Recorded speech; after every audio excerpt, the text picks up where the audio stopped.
Today's psukim describe the process by which Achashverosh's decree was communicated to the far-flung reaches of his empire.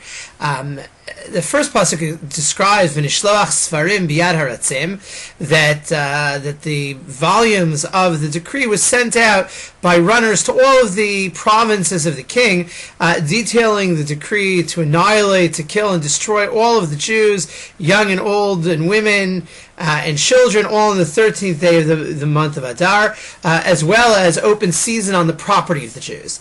The next pasuk describes the Paschegen Haksav, a copy of some sort, which was Galui L'chol Hamim, open to all of the nations, Lios Asidim Liyom Hazeh, to be prepared for that day. The Gra, in his commentary on the Megillah, suggests that these are actually two separate documents. One, a secret communique to the officers and the nobility of the various provinces, which described in great detail exactly what was to happen, the day of genocide, and how it was to transpire.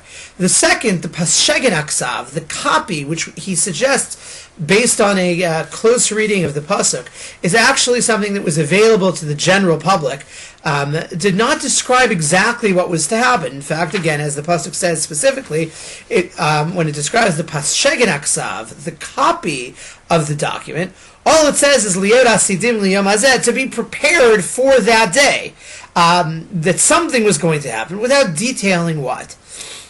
That would explain why in the next pasuk it says that the reaction to Achashverosh's decree was Va'ir Shushan Navocha, the city of Shushan was confused. What was the source of the confusion? That this mysterious, ominous decree comes out without necessarily describing exactly what was to take place. And again, that would be why in the beginning of the next parak, we're told, Mordechai yada es kol asher nasa, that Mordechai knew everything which transpired. So again, the obvious question is, didn't everybody know what happened? Right? So the explanation, the way the Gra would understand, is that Mordechai was the only one who was privy to the intimate details of what actually was contained in the documents that were going to the nobility. And that therefore he was the one in Shushan who spread the word. As opposed to in the rest of the empire, where there was kind of a rolling process.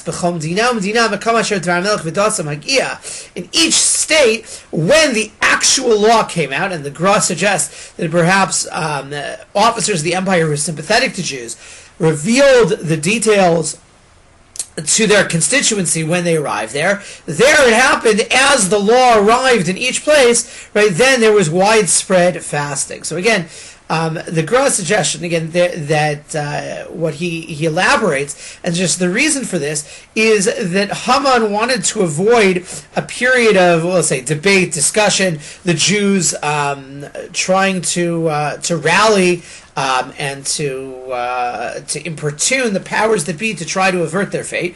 Instead, he had a two-tiered scheme. That while the governmental officials would be on a confidential level tipped off as to what was to happen, the average citizen only knew that something was going to happen on the next year on the 13th of Adar.